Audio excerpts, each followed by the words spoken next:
What is the creepiest, this can't be real moment you've ever experienced? Story 1. When I was delivering pizzas in my 20s, I knocked on a door and realized right after that I was at the wrong address. It was on 9th Street Southwest instead of 9th Street Northwest, meaning I was on the complete opposite side of town. As the guy opened the door, I was about to do my usual, "Oh, sorry, I didn't mean to disturb you. Have a nice day," routine for wrong addresses. But the man didn't look confused and was holding money, ready to go. It turns out he had ordered pizza, but accidentally put his address in wrong, which meant I was accidentally at the right place. Our two mistakes perfectly canceled each other out. To this day, I wonder about the actual odds of that happening. It feels like it has to be way more than 1 in a million. Story 2, I wasn't even looking up when I was in the passenger seat during a head-on collision. All I know is there was a huge bang, and when I looked up, it was just a red metal wall on fire. I looked to my right, and there was open street with debris scattered all over the road. None of it made sense. I had no idea where I was or why blood was pouring out of my face and into my hands. I kept staring, trying to figure out what that burning red wall was. Then I turned to my right again and saw a young blonde woman screaming into her phone. I was still trying to understand what the red wall was until I saw a firefighter grab me roughly, asking questions, something about my age. They loaded me onto a gurney, and as I was being wheeled away, I finally saw the entire smashed car. That's when I realized I had been in an accident. The red wall was the hood of the car folded up vertically, and the battery was on fire. None of it made any sense until I saw the whole wreck. Story 3, the hotel cleaning staff came back to the front desk, complaining that they couldn't clean a room because there was an alligator in the bathtub. I thought I had misunderstood something at first. I hadn't. There was literally a decent-sized alligator in the bathtub, about 3 feet long. Not big enough to kill anyone, but definitely big enough that no one wanted to go back in there. It turned out the guest was the animal guy for a magic show. The real shock was when he came back from the set that day, and after asking why his room hadn't been cleaned, told us to our faces that there were no animals in his room, now or ever. He stuck to that story through an increasingly baffling and angry conversation, so confidently that even I started to doubt reality itself. This continued throughout his weeks-long stay. Housekeeping resorted to taking pictures of whatever weird exotic animal he had in there, but he still denied it. At one point, he claimed his assistant had been in the room all day, so it was perfectly safe, even though no one was there. He'd be practically foaming at the mouth with anger, insisting there were no animals. And then we'd find a capuchin monkey loose in the room. Story 4. I was texting my mom asking if she wanted me to pick up food for us on my way home from work. I had been a huge jerk to her that morning before I left and felt bad about it. About 30 minutes later, my dad replied, "Mom's gone. She passed. The ambulance is here." She had died unexpectedly. That morning at 9 o'clock, I was huffing at her to get out of the bathroom so I could shower and go to work. By the time my shift was almost over, she was gone. I remember walking in a daze, running straight into my boss and choking on my words. I don't remember driving home or what anyone said when I got there. She was inside covered with a cloth, and all I could see were her feet sticking out. I kept thinking this was some kind of sick joke or a bad dream. She was only 54, and I was 23. I hadn't expected to lose a parent at all, much less on a random Tuesday in October. It still feels surreal, her death, planning her funeral, driving up to Toronto to pick out a casket, the entire year that followed. But the scariest part is that I don't remember what she sounded like or what she looked like anymore. She hated having her picture taken, and I think my way of coping with the sudden trauma was to forget what it was like living with her. My entire childhood, teen years, and early adulthood now feel like I'm watching a movie about someone else's life when she was alive. Grief is strange, and that feeling of, my world has ended, but everyone else is still going to work and paying bills, is impossible to explain. Story 5. Years ago, I used to take side jobs for extra money. Painting, handyman work, building decks, things like that. One time I had a side job painting a water tower about 30 feet tall and 10 feet in diameter. I had a buddy and his son helping me so they could earn some extra cash too. It was a Sunday morning in spring, and the weather in North Texas can be insane. You can literally get all four seasons in a single day. It started off warm and sunny, but I noticed a dark cloud in the distance. The wind picked up, the temperature dropped, and soon a few raindrops started falling. Then came the gusts. I tried to finish a small section, hoping the rain wouldn't ruin it. By that time it was really windy, and I was about 15 feet up on a ladder. I decided to climb down, but a huge gust hit me out of nowhere. The ladder lifted off the ground for a moment. It was an extra-wide extension ladder, so I managed to turn around on it, thinking I might have to jump off. As it started to tip over, I basically ran down it. My weight, the angle, and the speed of the fall all lined up perfectly. I literally ran down a falling ladder and hit the ground just as it did. My buddy's son yelled, "Holy crap, that was some Jackie Chan stuff." I'm just an average guy, marginally athletic, early 30s, nothing special, and it was pure luck. In another universe, I fell off and broke my neck, but that day science and physics were definitely on my side. Story 6, I'm a defense attorney. Last year, I second-chaired a week-long murder trial. I handled the expert witnesses, directing our own expert and cross-examining the prosecutions. My co-worker took the lead on the opening and closing arguments and handled the lay witnesses. We thought we had a strong case, and my coworker did an incredible job, especially during closing. Without getting too deep into the details, it was a bar fight gone wrong. A man stumbled into a crowd, completely wasted, shoving people and yelling racial slurs. One thing led to another, and he got into a fight with a large group outside the bar. Maybe 10 to 30 people involved. My client, a tall, heavy-set black woman, was accused of kicking the victim in the head while he was down, which they claimed caused his death. Only 2 people said they saw her do it, sisters from a notorious local family with a rap sheet longer than your arm. One of them, a small blonde woman, was caught on video bragging that she had kicked the guy 3 times in the head and even acted it out. On the stand, she admitted that she lied and she lied and she lied to the police. We also had a witness in an apartment above the scene who said she saw what looked like a short white man kicking the victim after the fight was over. She even said she assumed it had to be a man because no woman could be that vicious. The jury deliberated for hours. Finally, around 9 o'clock that night, the verdict came back, guilty on all counts. My client just kept saying, "No, no, no, no, no." Her mom was sobbing behind me in the gallery. My co-counsel looked shattered. I'd never seen him that way before or since. He was completely spent, but we still had to go through the sentencing phase, which the jury would also decide. I had never done that before. I'd never even seen it done. He asked me to take over, and I could tell that even though I had no idea what I was doing, I was still in better shape than he was. Then the clerk and judge found an error in the verdict form, so the jury had to go back and deliberate again. For 30 or 40 minutes, we waited, hoping maybe they had made a mistake. When they returned, they confirmed it again. Guilty on all counts. My client and her family had to hear that twice in less than an hour.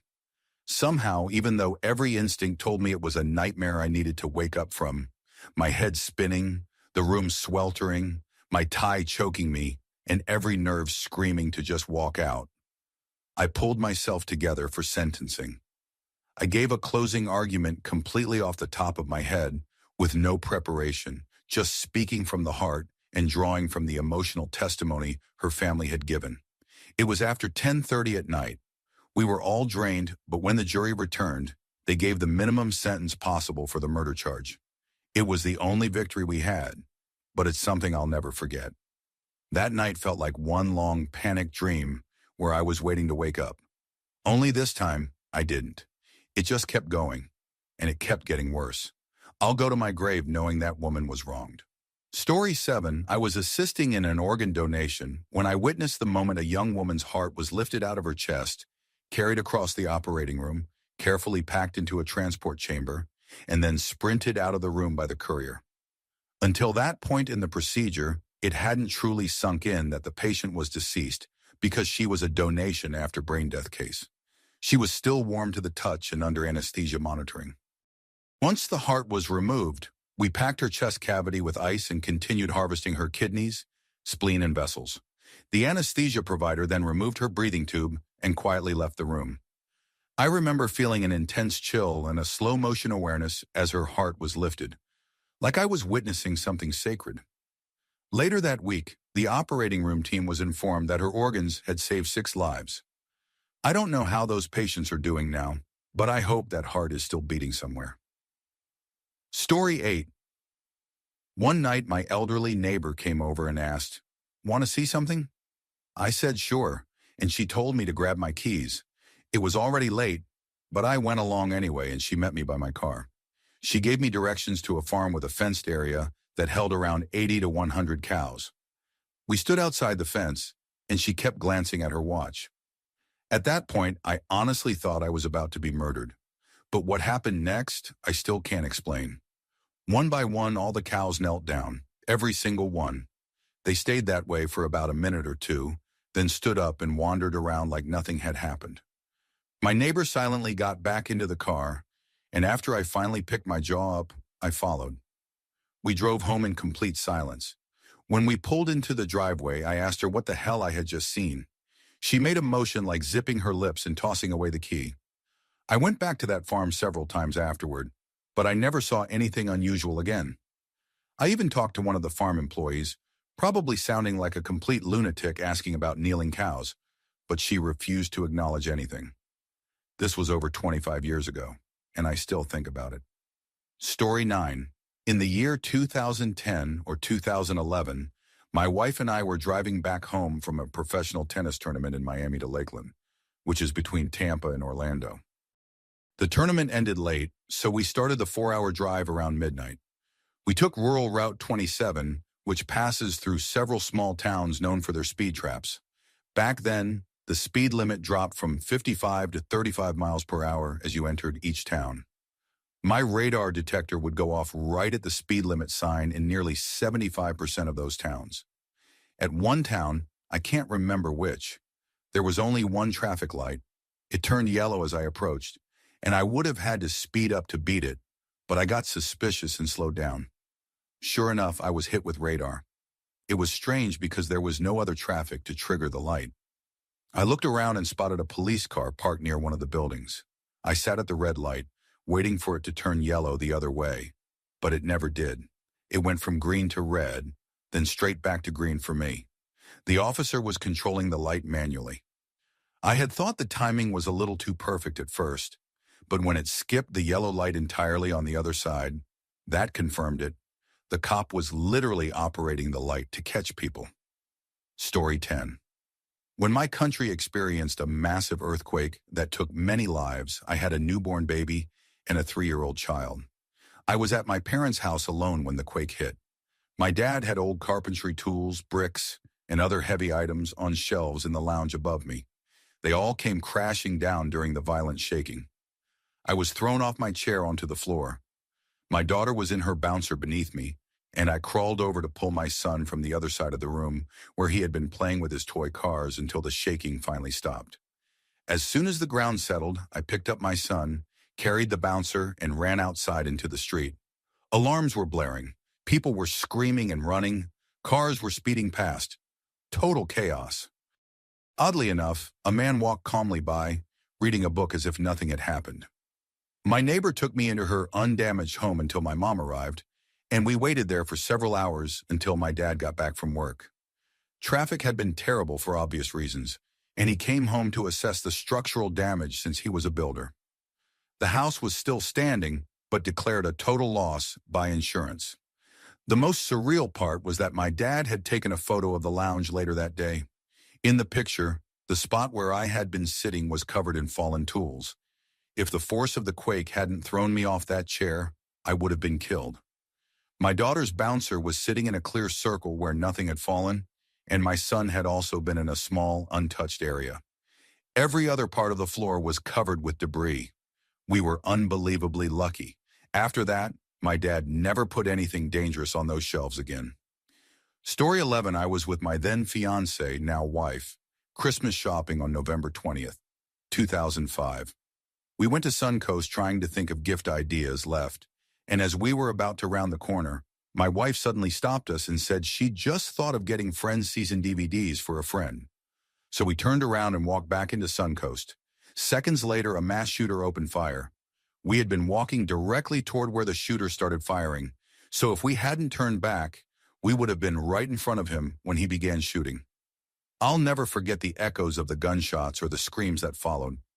I remember running back out to help older people who were frozen in place, trying to herd them into the store, and I'm pretty sure I saw some people get shot.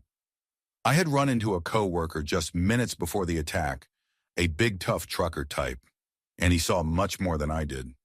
When he returned to work later, he broke down crying when I asked if he was okay. We got locked inside Suncoast for a while, listening to the gunfire and screams outside, while a store promo film and Christmas music played in the background. It was surreal and terrifying. At first, we thought maybe it was a gang thing since mass shootings weren't so common back then.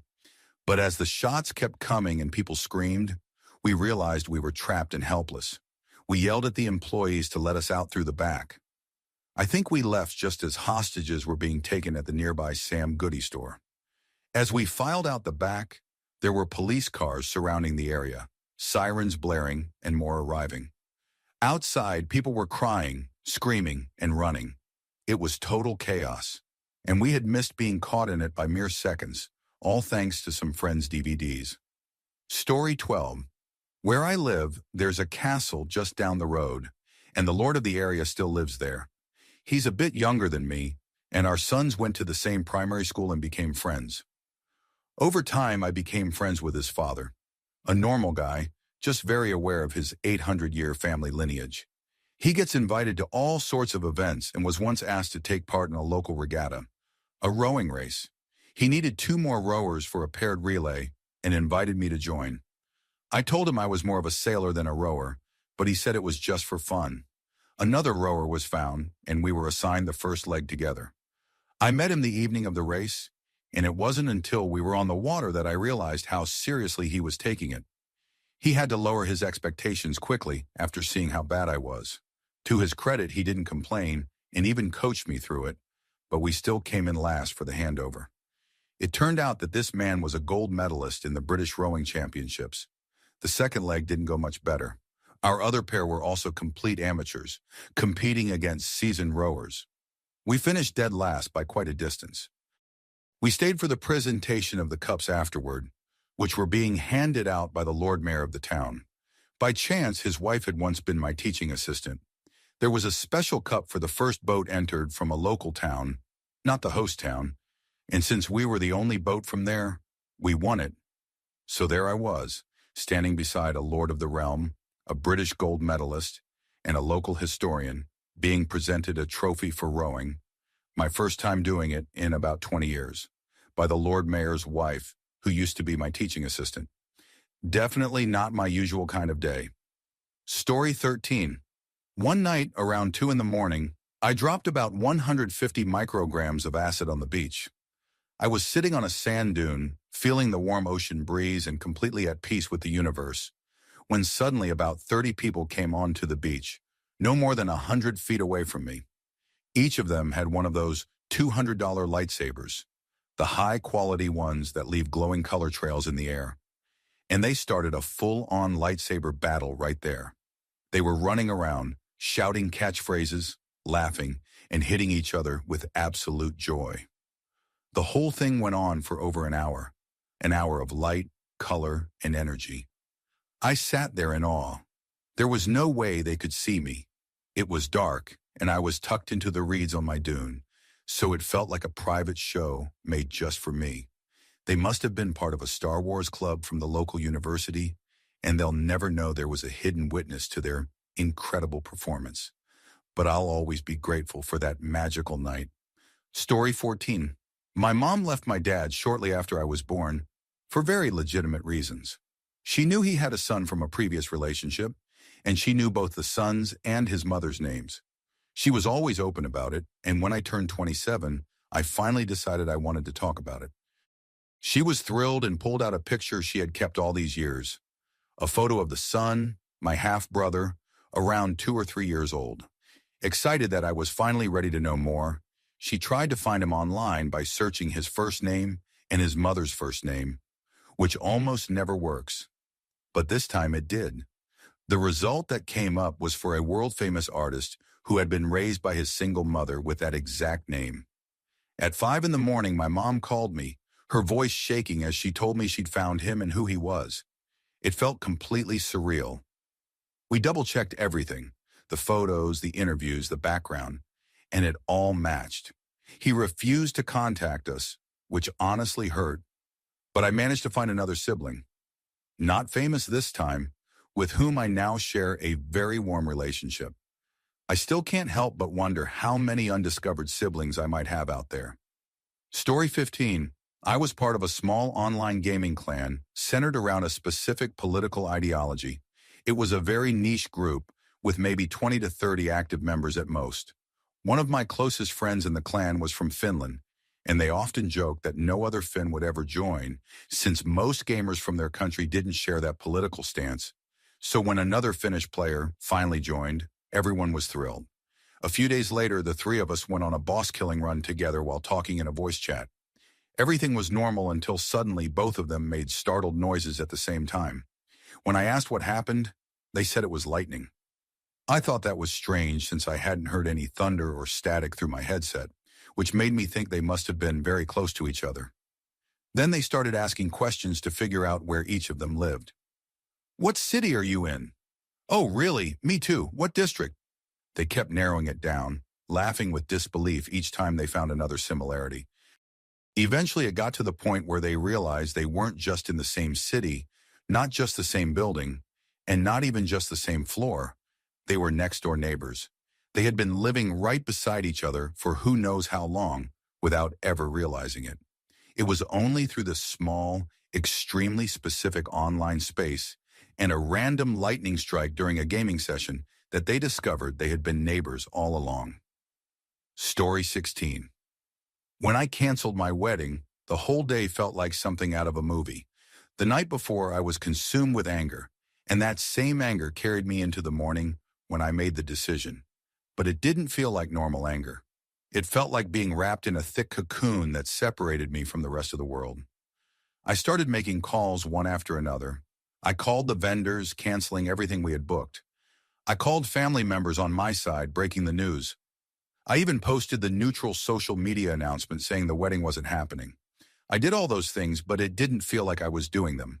It was like I was floating just behind my own body, watching someone else handle the situation. My ex begged me not to go through with it. I remember the look on her face, pleading, crying, but I stayed perfectly calm inside that bubble of anger. It was like nothing could touch me. I gave her nothing but silence and finality. That entire day was surreal. Every action, every word felt detached, as if it was scripted for a movie I didn't remember agreeing to star in. Even now, almost 10 years later, I remember the feeling more than the details. I remember the stillness, the cold clarity, and the overwhelming sense that I wasn't truly there. Like it wasn't real, like someone else had stepped into my life for a few hours to make those impossible decisions for me, and then handed it back when it was too late to undo anything. Story 17. This didn't happen to me personally, but to an old school friend from Wigan who I've known my whole life. She's one of those straightforward, no-nonsense people who would never make something like this up, which makes it all the more unbelievable. Back in the late 1980s, her school organized a big class trip. For expensive trips like that, students had to use a paying-in book where they'd record their installment payments. You'd bring your money to the teacher, who'd sign and date the book each time. My friend's surname is fairly unusual, so her name was clearly written across the front of the little banner brand notebook, the kind issued by the government stationery supplier back then. After the trip, she tossed the book in the rubbish and never thought about it again. Fast forward a few decades. Her mother, who had become a teacher in Liverpool, was handed a small notebook by one of her students. The student explained that while their family was renovating their old house and taking out a chimney, they found the notebook wedged behind the bricks of the fireplace. The reason they brought it to her? The name on the front matched her surname exactly. When she examined it more closely, she realized it was the exact same paying-in book her daughter had used for that school trip in the 1980s. Somehow it had traveled from Wigan to Liverpool and ended up sealed behind a fireplace wall, untouched for over 30 years. No one has ever figured out how it got there. Story 18. I once had a bizarre encounter with what I can only describe as a drunk, or maybe poisoned, hawk. I was camping alone in a small patch of trees between farms in rural Nebraska. It was late at night, and I decided to go exploring and check out the small stream running nearby. As I made my way through the trees, my flashlight caught something strange, a large hawk hanging upside down by its talons from a branch. It was alive, completely conscious, and staring right at me. I froze, unsure of what to do, before running back to my campsite to grab my camera. When I came back, it was still there, blinking slowly, wings slightly spread. I snapped a few photos and then it suddenly dropped, flapped awkwardly, and landed on another branch, this time upright. It kept doing this over and over again, shifting branches like it was struggling to stay balanced. Its movements were jerky and uncoordinated, almost like it was dizzy or heavily intoxicated. My best guess is that it had eaten a poisoned rat or some kind of contaminated prey from one of the nearby farms. Not enough to kill it, but enough to leave it completely disoriented. Watching it stumble from branch to branch was both fascinating and heartbreaking. It was the kind of strange, haunting sight you can't look away from. I stayed there for nearly an hour, watching the poor thing until it finally managed to steady itself and fly off into the darkness, disappearing into the night. Story 19. My poor mom had never once had a birthday party for herself, so for her 50th birthday, we decided to throw her a huge surprise celebration. Friends were coming from all over the country, some even from abroad. Everything was set up perfectly, and she had no idea that anything was happening. While I was getting ready, my brother called me, which was odd because he never called. He was crying uncontrollably, and I instantly knew something was wrong. Through sobs, he told me that our grandfather, my dad's father, had died, and the police were trying to get access to his house. It turned out he had choked on a ham sandwich the night before. The man had beaten cancer multiple times only to die choking on a sandwich. They found him barely an hour before the party was supposed to start. We had to cancel everything, and my mom's long-awaited birthday celebration never happened. My dad had to bury his own father instead. The whole day was so bizarre and surreal, like a movie that shifts from joy to tragedy in an instant. Later, once the coroner's report was released, the story made it into the national newspaper. My grandfather, who always had a dark sense of humor, would have gotten such a kick out of his death by ham sandwich being announced to the entire country.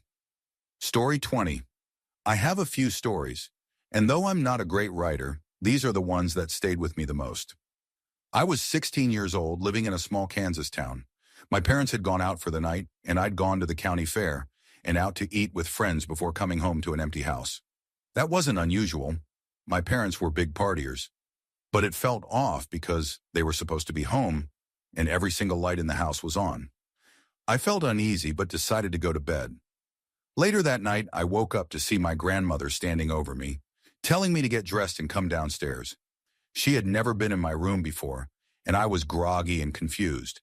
She repeated, "You need to hurry, get dressed and come downstairs." Still half asleep, I grabbed my shoes and went down the stairs. On the way down, I caught the reflection of a police officer standing at the bottom. I sat on the step to put on my shoes, and my grandmother stepped out of the kitchen with the cop beside her. "Your mom and Jim were in a wreck, and Jim died," she said. She reached out like she wanted to hug me, but I just kept tying my shoes. My mind couldn't process what I just heard. It turned out my parents had gone off the road into a field, and no one noticed for about 5 hours. Both had been alive at first, but my dad died as they arrived at the nearest hospital. My mom was airlifted to a trauma center with severe injuries, a broken back in 6 places, a broken neck, shattered ribs, a collapsed lung, and internal damage that required removing her spleen. That night marked the beginning of a completely different life for me. The second story happened when I was a junior at an English boarding school in Texas, of all places. Before class one morning, my legs started burning and itching. I looked down and realized fire ants were crawling up through cracks in the brick floor of my dorm room. I had an allergic reaction and passed out just outside the nurse's housing unit. They rushed me to the hospital and gave me shots to stabilize me. For the next few nights, I stayed with another girl who was a light sleeper, just in case anything else happened. After a few days, they fixed the floor and let me move back in. My house parents, the husband also being my dean of students, were nervous and checked on me a few times at night. During one of those checks, the dean noticed I was breathing strangely. He yelled for his wife, and I remember hearing a faint voice, like in a dream. Apparently, when they pulled the blankets off me, I was covered in fire ants again, like something out of a horror movie. Right then, I stopped breathing. They called an ambulance, and I was rushed to the emergency room, where my heart started acting erratically. They had to defibrillate me. I woke up in the hospital sore, with wires and tubes everywhere, completely disoriented. I had literally died because of fire ants. The third story happened years later when my daughter woke me up, screaming that my boyfriend had fallen down the stairs and wasn't moving. I ran downstairs and it was obvious he wasn't breathing. No pulse, no heartbeat. I froze for a second before instinct kicked in. I called 911, put the phone on speaker, positioned his head, and started CPR. What made it more surreal was that when the first officer arrived, he just stood there watching me do CPR. He didn't help at all, just talked on his radio. Dispatch told him to use Narcan since they didn't know the cause, and instead of helping, he handed it to me and told me to do it myself, while I was still performing CPR, wearing nothing but a short nightgown. I kept going for about 25 minutes until the ambulance arrived. When they finally took over, they didn't even bother doing CPR at first. They assumed he was gone. I went upstairs to put on pants, completely numb. Then they did another round of Narcan, because that's the standard procedure, and suddenly he took a deep breath, scaring the hell out of everyone. He was alive. The whole thing felt unreal, like a nightmare you don't wake up from until someone starts breathing again. Story 21. For me, the most surreal moment of my life was the day we found out my mom had cancer. I was at work when the hospital called and left a voicemail saying my mom had passed out at her job. She worked at that same hospital, and they asked if I could come down. I left work immediately, thinking she had probably skipped a meal or that the humid weather had gotten to her. When I arrived, they didn't waste a second before breaking the news.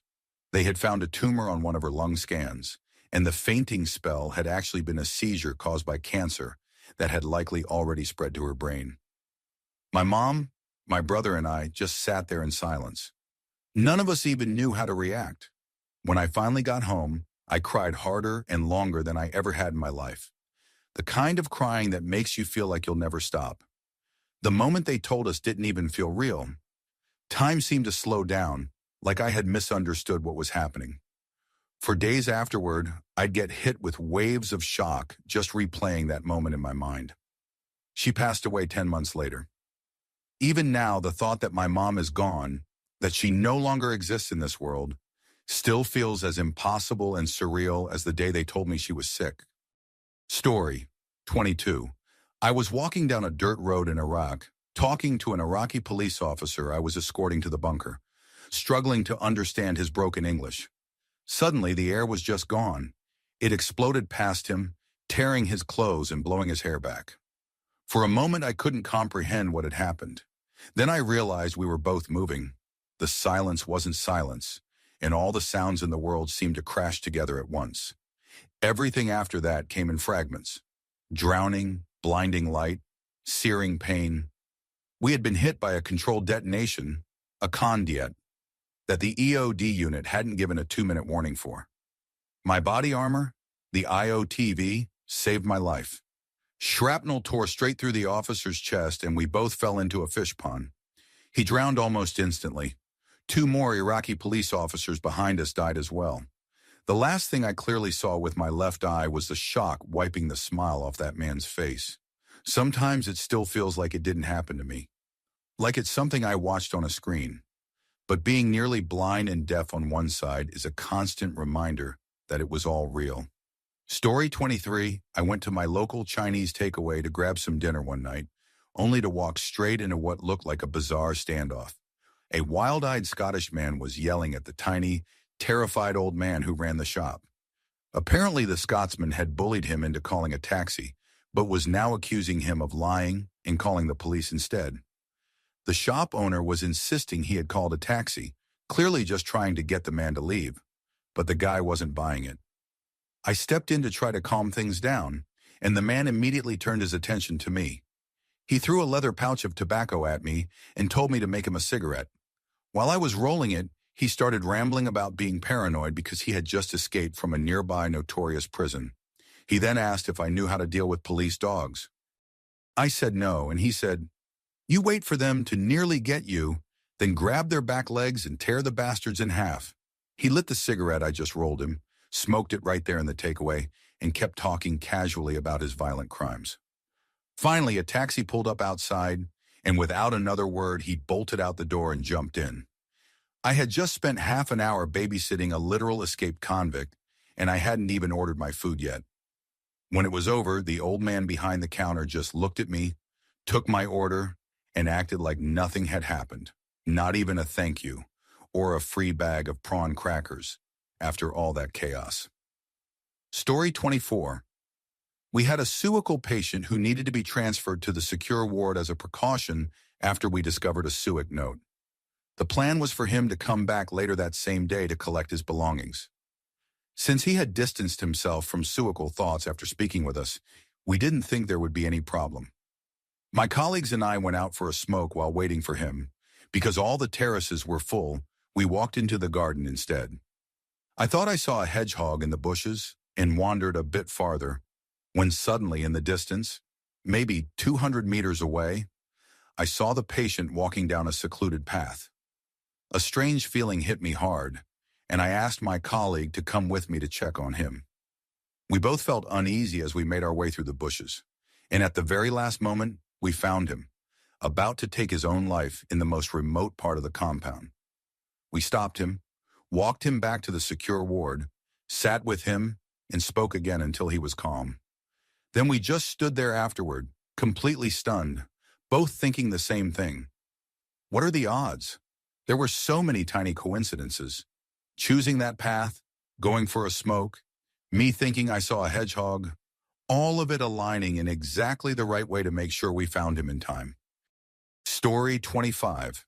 It was around 2001, and I had just finished a long, frustrating shift waiting tables at TGI Fridays. All I wanted to do was get home, relax, and eat dinner in front of the TV. When I walked into the apartment, my roommate was already 6 beers deep into a pack of Bud Light. He cracked open his 7th as I dropped onto the couch. He was in a loud, drunk, teasing mood, while I was in no mood at all. He started poking at me and joking around, and I finally snapped. I grabbed the plastic ring from the 6-pack and slammed it down on the floor in anger. But as I swung it, one of the cans flew backward, straight into the front doorway, hitting the wall with a loud thud. My rage instantly faded, replaced by shock at the sound. My roommate and I both froze, then laughed it off and made peace. Later, he told me to look at what I'd done to the wall. When I went over, the beer can was crumpled on the floor but hadn't exploded, even though there were chunks of drywall everywhere. We laughed at how weird it looked, a crushed can that somehow stayed sealed.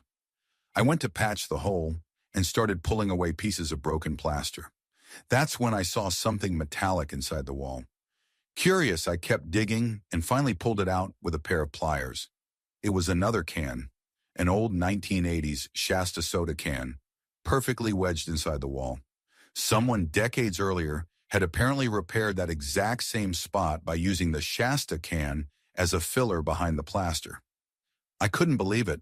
I had thrown a beer can into the exact same section of wall that someone had already patched up years ago using another can.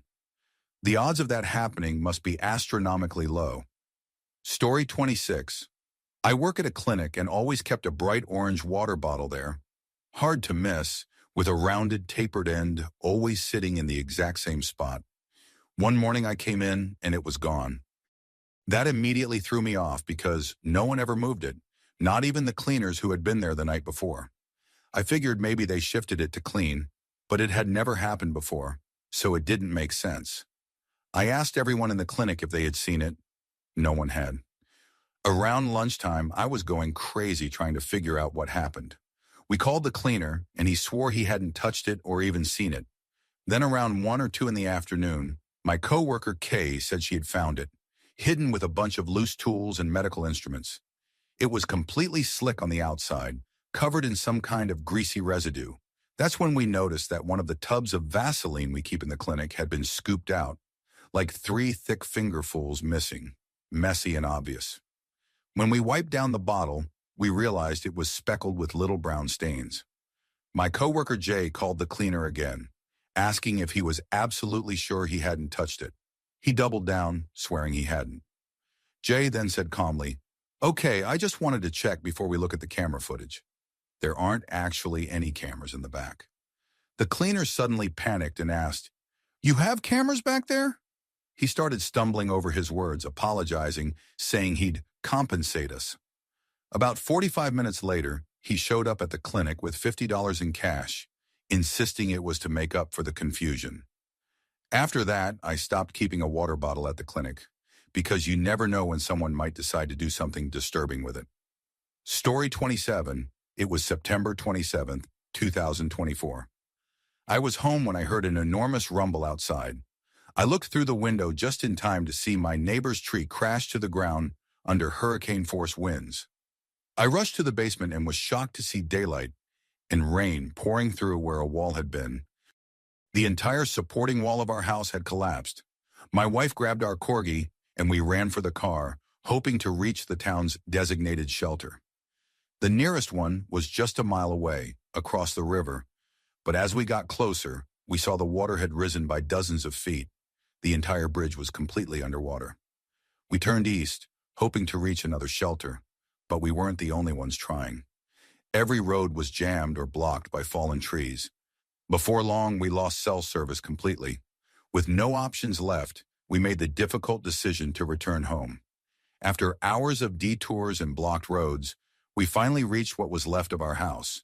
We climbed inside through the damaged entryway into the half of the structure that was still standing. There was no power, only darkness, wind, and rain hammering the walls. We huddled together, the two of us and the dog, in that one intact corner, holding each other and praying that the rest of the house wouldn't come down on us. Story 28. In the early 2000s, I was chatting online through AOL Instant Messenger with my friend Mike, who had a very unusual last name. My name is also uncommon, so it was always easy for us to find each other. We had been messaging casually for about a year. Things like, "See you at Pete's this weekend," or "Are you going to Sarah's thing next week?" or "Can't wait for the barbecue." We talk about weekend plans all the time. One day while chatting, I mentioned his best friend Croffy, and suddenly he had no idea what I was talking about. I thought he was joking, but he seemed genuinely confused. I started asking him other questions, and his frustration grew while mine did too, until after about 30 minutes of back and forth, we both realized we didn't actually know each other at all.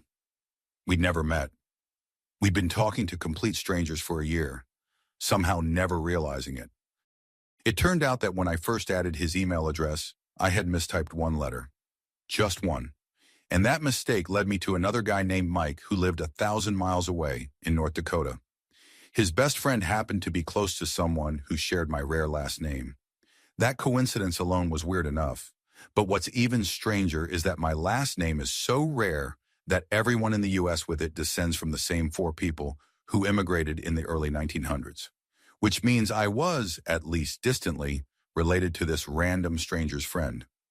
Our lives were oddly parallel, so much so that our weekend plans always seemed to make sense in both of our worlds. It wasn't until that one slip about Croffy that the illusion broke. We never spoke again after that. Years later, after I moved to Australia, I got emails from another one of his friends saying, "Dude, when did you move to Australia? I just saw you last week." He had Googled my name and found me, the wrong Mike's friend, all over again. Story 29. My wife and I went on a safari in Uganda for our honeymoon. As we were driving toward our lodge in Kabale, where we'd be doing chimp trekking and a primate walk, our guide started talking with us about forest elephants. He mentioned how rare they were to see, and we discussed how their tusks curve inward so they can squeeze through narrow gaps between trees in dense forests. I've always been an animal nerd, so I was sharing what I knew with my wife, who loves animals but isn't quite as obsessive about the details. And then, as if summoned by our conversation, a forest elephant appeared, stepping carefully out from between the trees. We stopped instantly. The elephant hesitated the way they do, lifting one foot and pausing, sizing up the scene. Just then, some idiot came flying down the road in front of us, right between our vehicle and the elephant. My brain screamed, "Slow down, asshole!" The elephant didn't seem fazed, though. He calmly crossed the road in front of us and disappeared into the forest on the other side. Over the next few days, we saw leopards and hyenas, sightings that aren't guaranteed in Uganda, and I swear we spotted nearly every species of monkey the country has to offer. But that single moment when a forest elephant stepped out of the woods right after we'd been talking about them felt like pure magic. Story 30. I was staying in a dorm for a summer program when the fire alarm suddenly went off in the middle of the night. I threw on my shoes and went outside to the designated meeting spot shown on the evacuation map posted on my door. But no one else was there. The dorm was full, so that was immediately weird. I started wondering if I was dreaming, so I went back inside. Nope, the alarm was deafening, far too real for a dream. I checked the map again, confirmed the location, and went back out. Still no one. I began to wonder if I was hallucinating. Then the alarm stopped, but the lights kept flashing, confirming it was real. I ran into another student in the hall who looked just as confused. They said they'd gone to their meeting spot too, also completely empty. We compared our evacuation maps and realized they weren't the same. We decided to head back outside together, following both sets of instructions. Eventually, we found everyone else gathered on the opposite side of the building, at a meeting place that wasn't marked on either of our maps. Apparently, whoever printed the evacuation maps forgot to include all the designated spots. Most embarrassing part? My dad was a firefighter, and there I was, the kid who had been taught from birth never to re-enter a building during a fire alarm, going back inside twice because I was standing alone in the wrong place. Story 31. One rainy evening, my friend and I were driving when we spotted an elderly woman lying on the sidewalk. She had slipped and fallen, drenched from head to toe. We stopped immediately, helped her up, and made sure she wasn't injured. She was shaken but okay, so I offered to give her a ride home. She accepted and began giving me directions as we drove through the rain. A few minutes later, she suddenly said, "Wait, you just passed it." I asked where, and she pointed behind us toward the local cemetery. I laughed nervously, but she insisted. My friend in the back seat gave me the "this can't be real" look as I backed up and turned into the cemetery gates. My heart was pounding. It felt straight out of a horror movie. But it turned out there was nothing supernatural about it. The woman's son was the cemetery caretaker, and they lived in a small house deep inside the property. When we dropped her off, her family was overjoyed. They had been worried sick since the storm started. She forgot a bunch of flowers on the seat, and as I called out to return them, my friend couldn't resist whispering in her most ghostly voice, "Leave them on my grave." I nearly cried laughing on the drive home. Story 32. When I was younger, I went to a concert in Auckland and, like any responsible idiot, bought some party pills from the corner store. They were legal back then. Little capsules filled with BZP, advertised as giving you a mix of euphoria somewhere between ecstasy and a Red Bull overdose. My friends and I each took half a pack, felt nothing for a while, then naturally assumed more was the answer. About 10 minutes later, boom, we were high as satellites, dancing like maniacs and having the time of our lives. Around 5 in the morning, the come down hit hard, dragging insomnia with it. Since I couldn't sleep, I went for a walk. A few hours later, I was sitting on a park bench, still buzzing, when I started seeing rainbow birds and Disney-style castles. Then I noticed an elephant in the bushes, just standing there calmly, trunk swinging like it had errands to run. I thought, okay, I've officially lost it. Then it walked deeper into the trees and vanished. Back at the hotel, I told my mates, and they laughed so hard, saying the pills had clearly fried my brain. But later that day, the news broke. An elephant had escaped the zoo overnight and was hiding in the exact park where I'd been sitting. Turns out I wasn't hallucinating at all. I just accidentally tripped my way into spotting the fugitive before animal control did. Story 33. About 35 years ago, I was working in shipping and receiving for a golf and bowling supply company in Northeast Indiana. It was a gorgeous day, sunny, 75 degrees, so we had the big garage door open. No loading dock, just a massive door leading right outside. I was minding my business when something in the corner of my eye moved. I looked over and saw, of all things, a monkey, maybe 2 feet tall, 10 pounds at most, casually walking across the floor toward a shelf full of bowling balls. It looked right at me, and the only thing that came out of my mouth was, "Monkey!" I was too stunned to think of anything else. I ran up front to the owner's office and told him there was a monkey climbing the shelves that held the 15 and 16-pound bowling balls. He told me to stop screwing around and get back to work. I told him he could keep my paycheck if I was lying, because even the guys printing t-shirts had seen it. He finally came to the back, saw it himself, and asked where it came from. I said it just walked in through the open door, didn't stop to chat, and reminded him that the Fort Wayne Zoo was less than a mile away. He called the zoo, and that's when they realized they were missing a monkey. Animal control showed up, safely caught it, and took it back. To this day, when I tell the story, no one believes me, but I'll never forget yelling "monkey" at work like a lunatic. Story 34. My engagement ring has a spiky raised stone, and I used to fidget with it constantly without realizing it. One day, while working in a busy cafe, I touched my ring and felt an empty socket. Complete panic. The building was old, with crooked floors and gaps between the boards. The perfect place for something tiny to vanish forever. I ran around searching everywhere. Then I remembered I'd gone to the restroom earlier. I rushed there, but the stall was occupied, so I waited outside, crouching to scan the floor. Nothing. I got up, told my coworkers, and we all started searching. After about half an hour, I remembered hearing a small plink sound while pulling my pants up earlier. Something hitting the porcelain. My heart dropped. I ran back to the toilet, moved everything off the floor, and looked down into the bowl. There it was, something glimmering faintly at the bottom. Without thinking twice, I plunged my hand straight in. And yes, it was my diamond. Somehow, despite 5 or 10 customers using the toilet in that time, it hadn't been flushed away. I got incredibly lucky. No one had gone number 2, so the heavier diamond sat at the bottom while the lighter toilet paper had flushed past. I never thought I'd be grateful for old plumbing, but that day, it saved my engagement ring. Story 35. When I was 12, I woke up in the middle of the night needing to go to the bathroom. I reached out for the light switch on the wall and instead jabbed my fingers into something warm and solid, the chest of something. I looked up and saw what I can only describe as a gray alien, but it didn't look like the ones you see in movies. It had smaller eyes with large pupils, not all black like the usual depictions. A smaller head, a flat nose with 2 little holes, and thin lips. I froze in shock for maybe half a second before diving under my blanket, trembling and listening for any sound. Nothing. No footsteps, no breathing, not even the sound of movement. I stayed like that, heart racing, until I finally gathered the courage to look again, and it was gone. I'm a natural skeptic, and I've never been able to explain it. The only theory that makes any sense is that maybe my dad was playing some kind of cruel prank, but I never asked him, and he passed away 19 years ago.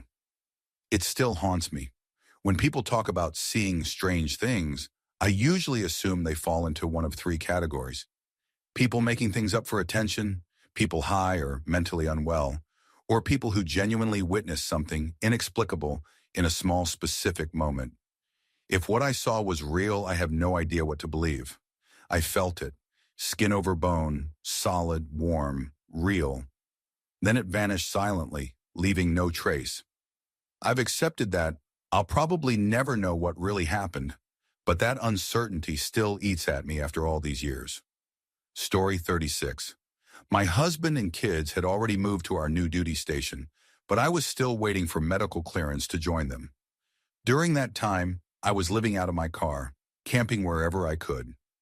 One day, while trying to make the most of my situation, I decided to go on a little solo adventure.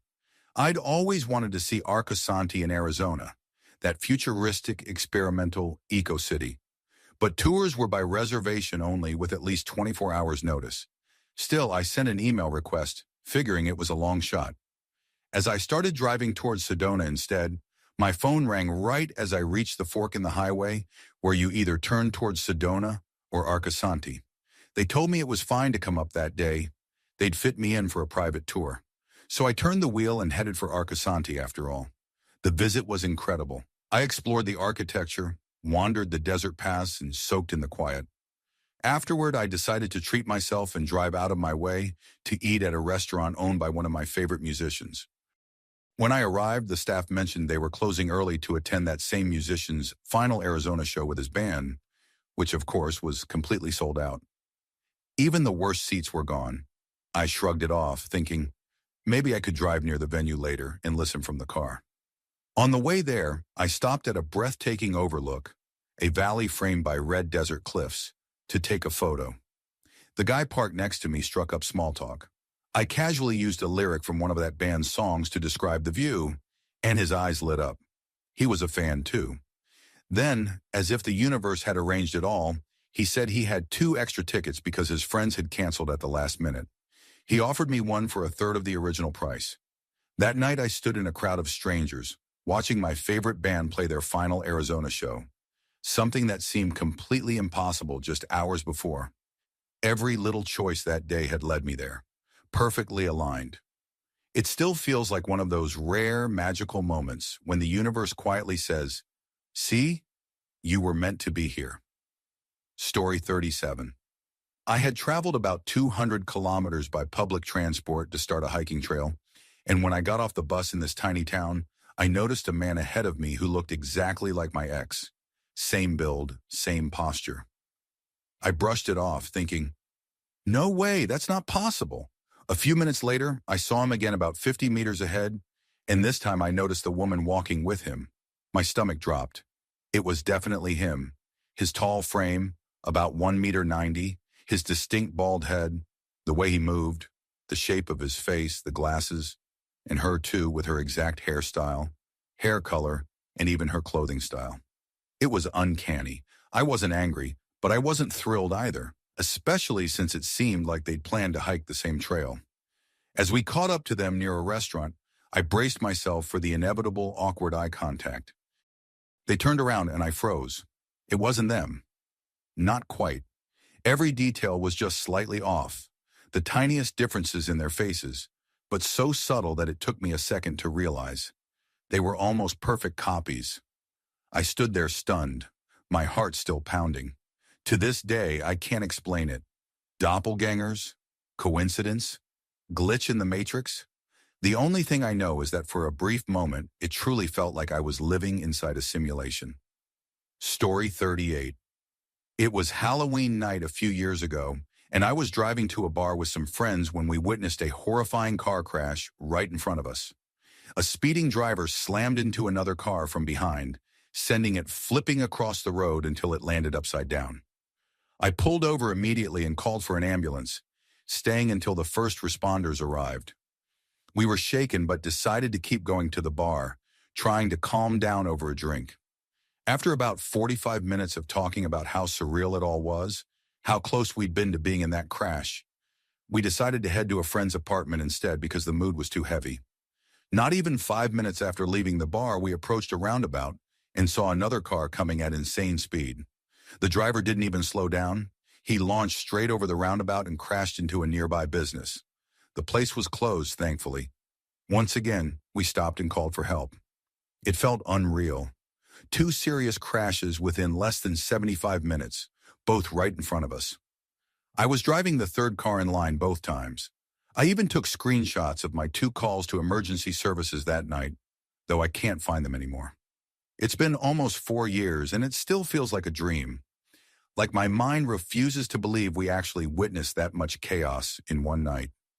Luckily, as far as I know, everyone involved survived.